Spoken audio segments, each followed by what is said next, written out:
Welcome to the Professionals of the Inland Empire show with your host, John Tulac.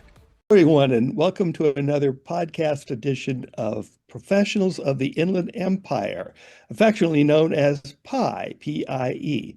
The purpose of this podcast is to showcase our amazing professional talent in the Inland Empire so that you, the business person, and you, perhaps the member of some government agency, are aware of just how talented and experienced our local professionals are.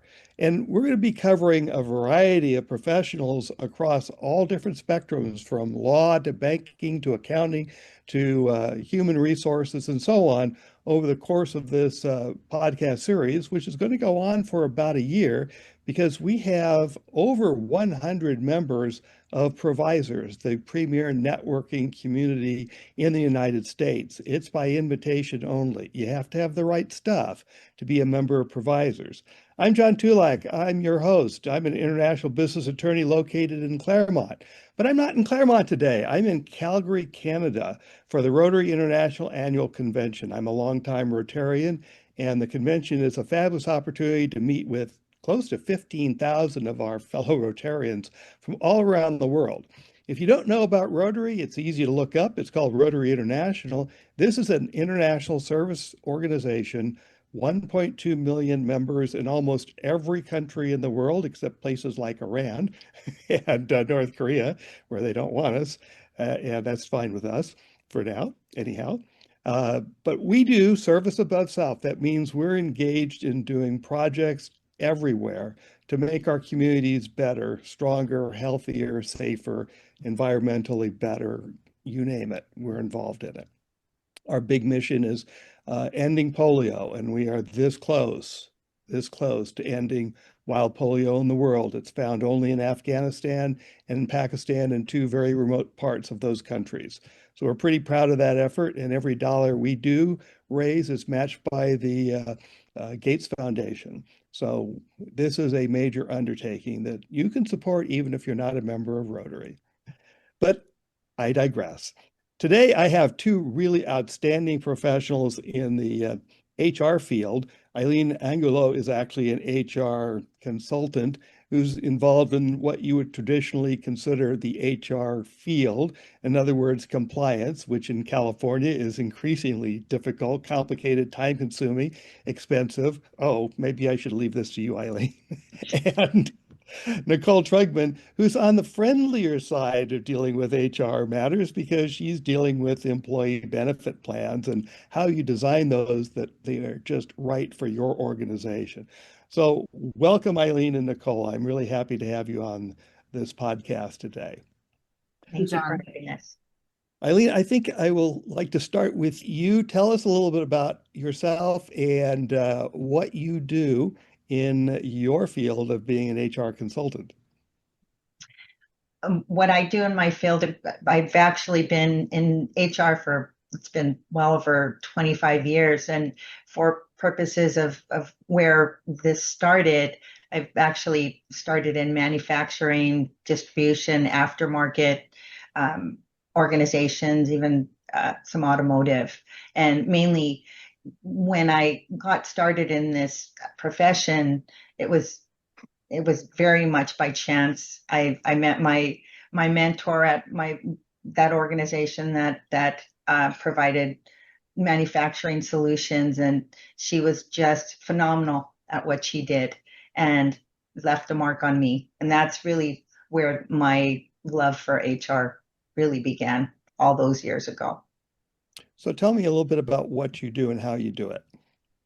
So mainly for purposes of the foundational part of that, a lot of organizations that I've learned in my many years, traditionally the smaller businesses have started because they're passionate about something and they're very good at it.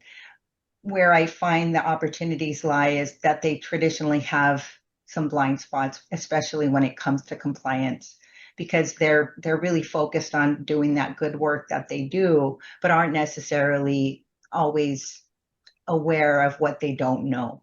And a lot of times they can't necessarily afford to have a full-time HR director or manager on site And so those basic compliance needs go unaddressed until that very not wonderful day when they get that documentation that they're being sued or some sort of litigation is happening. That's usually where the opportunity to support them comes in, and really just finding the areas of opportunity and helping them through those solutions and putting those plans in place to make sure that they're more comfortable with their processes and mitigating their blind spots. So you have the same problem I do. My typical referral is someone who's already gotten in trouble with something internationally and now needs to get out of it. When the best practice, of course, is start by doing it right from the get-go. And Aileen, just for an example in your field, there's a need for the workplace violence prevention plan, even if you have only one employee. And this actually took effect last year. And I'm amazed at how few people know about the need to have a policy.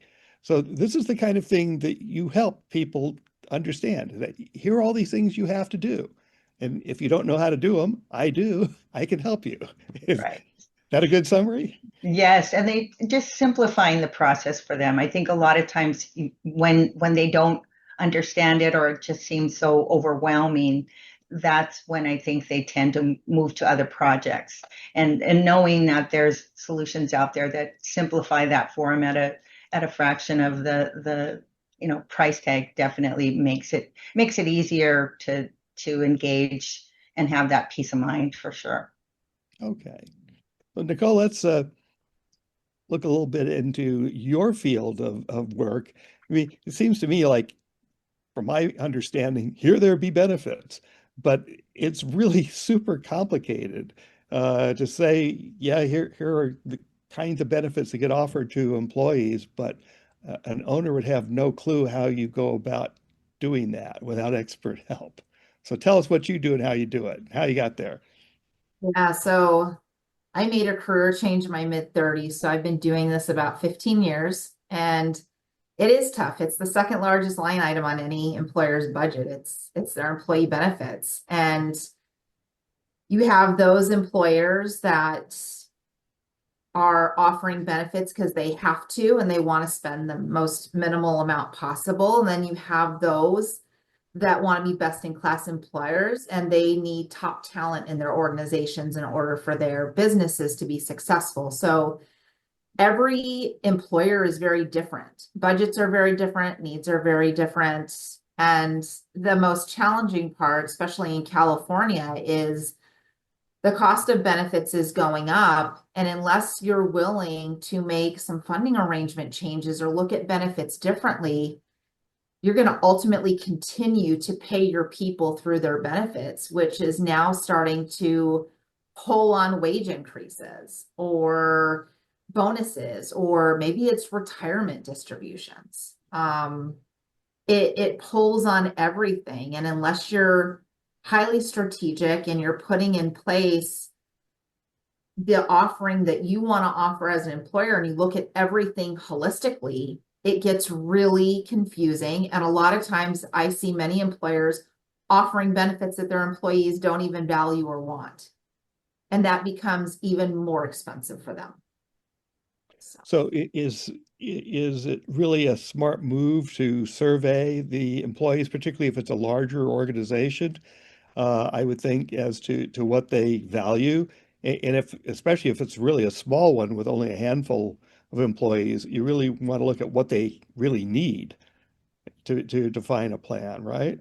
Yeah, most of the groups I work with do employer surveys, and I think some people have a misconception about an employer survey. Well, if I ask my employees, they think we're going to do it. And the surveys aren't really about that. I always ask my CEOs and CFOs that I work with is we want to figure out how your employees really want to get paid. So is that through richer benefits? Is it higher wages? Is it via retirement? And we really have to understand the dynamics of the business. I have a manufacturer in the Inland Empire right now that does profit sharing. And if they don't make a conscious effort to change their funding arrangement and offering a package that maybe has higher health outcomes instead of the traditional benefits that they've been offering, but offering better care and point care, navigation for their employees, just better outcomes overall, it's going to eat into that profit sharing that these employees get. So I think when you ask or put out a survey, you need to be very intentional of what information you're trying to get. And it could be something as, listen, as healthcare continues to rise and the premiums go up, we want to know what is most important to you. Is it continually paying higher increases, offering this segment of benefits? Are we interested in making changes that don't necessarily mean worse benefits, but changing on how we offer the benefits or the funding arrangement in the background that can offer to higher wage increases and better retirement contributions? And allowing employees to really say, hey, I would prefer it this way. The problem is employees don't understand all of that. So they just get upset when they're not getting raises, they're not getting their retirement increases, but they don't understand it's because the money's tied up over here. So I'm big on education. And it sounds to me like there are multiple ways to slice and dice a benefits plan so that everybody feels like they got listened to and got what they needed. Well, statistically, John, 7% of the population uses the benefits plan to the fullest, to their maximum levels. So you have over 90% of the employees that don't access care at that rate. So it may not be important to them to have these super rich benefits versus maybe taking home more money at the end of the day. Okay. And how did you get to benefits? I mean, how did this become your passion? That's a long story that I'm going to make very short. So I had my second child and I had worked in a business where I was traveling a lot. So I ended up doing, back in the day, you went to Craigslist for jobs. This is how old I am. I'm going to date myself right now. And I found a job as an assistant of an owner of a brokerage firm. And I had no interest in managing people, processes. I just thought this is going to be so easy. I'm doing menial work. Come to find out, they realized I had knowledge in there. So after 6 months of negotiation, I went and got licensed and I've been doing it since. So very cool. Childbirth. So that's how it leads you into some of these these verticals. So you're both in a space that's heavily regulated. And Nicole used the 7% figure that most companies aren't going to get anywhere near maximizing what they can do with a benefit plan by the way they're doing it. And Aileen, what's your really awful statistic?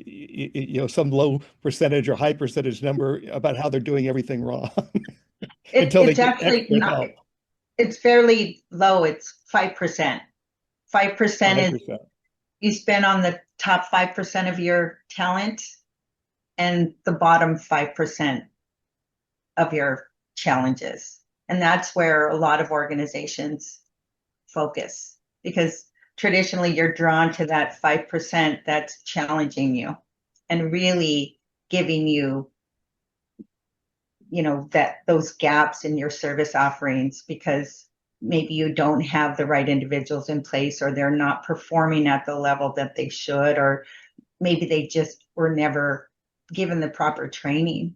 And so there's a lot of energy that goes into that percentage, the turnover, the gaps in performance, that those counselings to those individuals that need that attention. And ultimately for organizations, a lot of times it's just putting the proper infrastructure in place and making sure that they have the right information or the right training, and giving that attention to the higher population that really can benefit. Similar to what Nicole said, and identifying those right strategies that will overall make that organization retain those employees by giving them what they actually need. Okay. And there are a number of compulsory trainings that California requires that employers provide to their employees. I've actually done some of those trainings myself over the years. I did the anti-sexual harassment training for several of my clients, and also for a school I was on the board of the school. Trainings are fun if you're the trainer, right? But Right. it's mandatory. All the employees kind of grumpily seem to show up. How do you really do a training that has them come away with the intended purpose that the state has for the training, and better yet, inspire them and say, this really was worthwhile to actually do. It's not just compulsory. How do you deal with that? I think it's really telling the story. A lot of times, when you have the canned solutions that are really just talking about what we need to do to be compliant, it really is understanding what that organization does and really where the significant differences are from what they do and what their competitors do, or what has not necessarily worked in the past in a general way. And in those stories, it makes it interesting because everyone really wants to do a good job at the end of the day and really avoid some of those pitfalls. And so putting it in a way that really gives them a sense of where some of those challenges were historically, like in harassment training, a lot of times some of those examples of what happened historically and asking them what they would do in that situation really gives a sense of these are things that really are something that could happen to them and how they could avoid that in future or understand the proper procedure by just putting it in those kind of very, very relatable examples. And some of them are real horror stories too. Like They are. don't They do are. this You stuff cannot right. make this stuff up for sure. You cannot. Right. Just when I thought I've heard everything, I get a story from one of the lawyers who does employment law. You've got to be kidding me. That really did happen. Yes. It couldn't have. Yes, it did. So Yes. storytelling has to be part of, and I'm a big fan of storytelling. I told when I was teaching, I was telling stories, and students would remember stories better than anything you threw up on PowerPoint, even though they said, "Why is he telling us a story?" So Nicole, you've got storytelling as part of what you do as well, because you can model what you see in an organization, and you could tell a success story, right? Yeah, for the most part. Yeah, I can tell you stories from all different angles.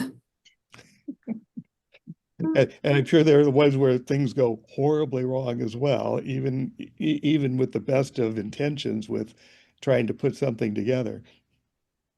Yep. It's you'll see sometimes where you'll have employers try to take shortcuts, and there's just some things you can't take shortcuts on, and yeah, Right. they're still sweeping it up months later. Sometimes I wonder whether employers, owners particularly of smaller businesses, would listen more to the specialists in other areas than listening to the lawyer about getting best practices across. It's like, don't be cheap here. Don't neglect this there. I collect those kinds of stories, and somebody tells me, yeah, I got through to this guy or this gal. It's like, how'd you do it? I want to know your technique. What works for you, Nicole, in that situation? The tough client. Um, you just got to show them what the consequences are, the results are of each decision. So, it's kind of like, if you want to do this, here's the pros and cons of it. And if you want to do that, here's the pros and cons of it. I'm never going to make a decision for an employer. I will support whatever decision they make as long as it's legal. But at the end of the day, you do have clients that don't take good advice, and you still have to help them navigate through their decision and do the best you can with what you have. And it's funny, we will get, well, we called our employment attorney, and I'm like, your employment attorney knows nothing about benefits. We get this all the time where they're trying to cut corners. And I'm like, yeah, that's just not legal or possible. But, you know, if your attorney can draft a benefits plan with a carrier that's going to offer that, but we do get that sometimes. A lot of smaller employers will use one attorney for everything. We see that often too. And I always have to say, what does your employee handbook say? That's the governing body of your business, is your employee handbook, not what this attorney is telling you today. So you either need to update it or not. So we see that a lot. I actually have to work with Aileen closely on a few things because I don't do HR at all, nor do I want to get involved. So I easily move out of the way and put an expert in front of them because that is not me. And that's part of the collaboration of professionals. You know Yeah. what you're really good at, and you know who's really good at something else that Oh, yeah. relates to what you do, and say, here, you do that. Yeah. So Eileen, how do you deal with the tough cookie? And then I want to come back to employee handbooks with both of Yeah, I you. think what Nicole said, I couldn't have said it any better. It is that the decision making ultimately is that organization or that leadership, and you want to give them every possible piece of information to make good decisions and put them in a position for success with, you know, maybe it's a situation that is avoidable if it's done well. But a lot of times, based on what Nicole said earlier, they aren't always taking that advice. And it is difficult because you do need to continue to help them through those difficult situations, even if that wasn't the course of action that they chose.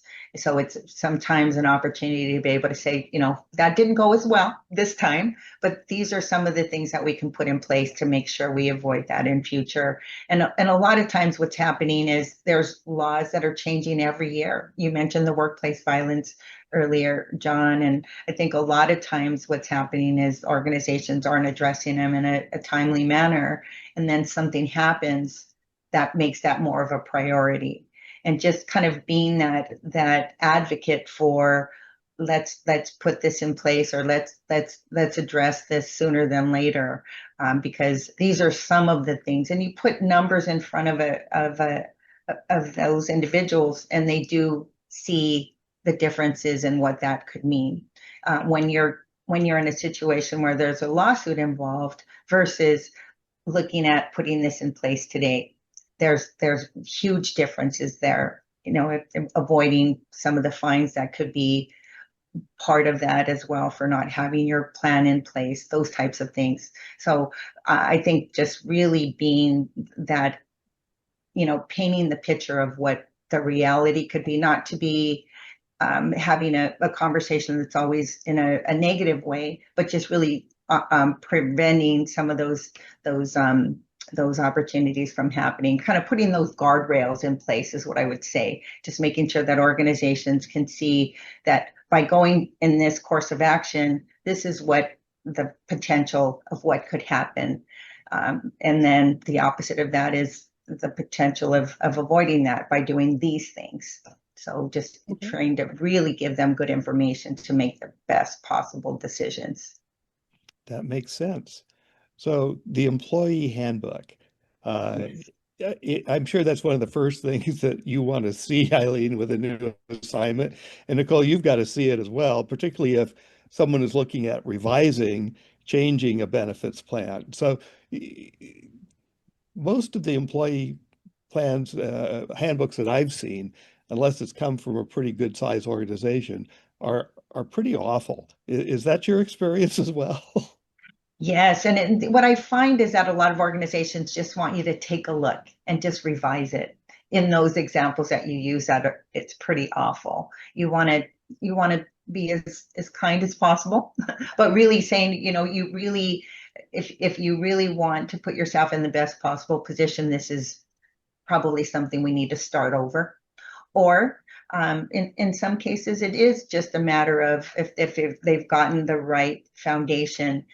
Just looking at some of the recent changes from the whenever they created that handbook, but 9 times out of 10, it does require a full redo, just because especially in California, it changes so fast. There are so many adjustments. And if you don't have that in your handbook as your foundation of your decision making and your processes, it definitely does put you in a vulnerable position. Yeah, it can certainly expose you to liability, even if For you might have sure. done something right, but your employee handbook has something that's off. It's going to get used against the employer for sure. Nicole, I assume that your company has language that would be preferred language to insert into an employee handbook once a plan is adopted. Am I right about that? Not necessarily. In regards to benefits, you have your SPDs and your benefit brochures. It's not necessarily in the employee handbook, but where we have a lot of traction with the employee handbook is if somebody goes out on leave or they extend a leave and they're like, well, do we have to contribute to the benefits? What does that look like? Do we terminate them? And it's like, well, what's in your employee handbook for leave of absence? Or they'll come back and say, well, this person's an important employee. We're just going to pay 100%. Well, then you need to do it for everybody.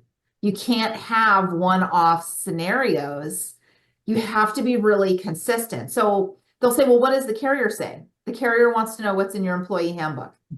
So the employers a lot of times try to make everybody else make their decision for them. And at the end of the day, and it comes across a lot where I'm like, okay, so it's not in your employee handbook. First, you need to get one done. It has to be included. And B, what's the practices you've been doing over the last 12 months? Because we need you to be consistent with those until you get this updated. So that's where we engage most with the employee handbook is we have to go back and say, what is your employee handbook? Okay. So final question for both of you. What's the most compelling issue you see on your desk you're coming across all the time? Aileen, we'll start with you. I think this year it is around a lot of the immigration compliance and making sure I-9s are done accurately and completely. There's a lot of organizations that are looking at their what they do in an instance where they have some sort of concerns. How do they manage through that, and what to do if somebody's knocking at their door. So those types of things are coming up more often than they had in the past few years, for sure. Right. So the last 2 weeks I had three queries about what do I do if ICE shows up at my door? Are you getting those? Yes. Yeah. Okay. Yes. For sure. And that's scary. It's scary. It's so scary for the employees who might have reason to fear that, but it's intimidating to employers as well. I mean, what do I do with all these guys in black suits and black SUVs at my doorstep? So yeah, that's I can see why that is a compelling problem for you to address, Aileen. And Nicole, what's the compelling? Go One ahead. last thing, mismatch letters. That's another, if their documentation isn't lining up, Right. that's also another kind of remote situation that they're navigating through too. Okay. Yes. Nicole, toughest, biggest challenge going on right now for you. The rising cost of healthcare. Yep. And how, what solutions can be offered to have better cost containment year over year. So that's the biggest challenge. Okay. So what's the prognostication of when digital inflation hasn't gone away? Or what? It's really getting people to look at it differently. Everybody's very comfortable with these fully insured arrangements that are mandated by the ACA, not understanding that carriers aren't interested in mitigating costs because the more claims they pay, the higher their percentage is in their profit. So it's really getting employers to get comfortable with different funding arrangements and really taking better control and having transparency of what's going on in their plan. Okay, that makes sense to me. In fact, this all makes sense to me. Thank you, Aileen and Nicole, for being my guest today. I always learn a lot on these shows, and I hope our audience has paid attention and taken some notes, and they will know that they have issues that folks like you can address. So once again, this is Professionals of the Inland Empire, affectionately known as PI, and that's it for now. We'll see you next week with another episode. Thank you very much again, Aileen and Nicole. Thank you, Thank John. you.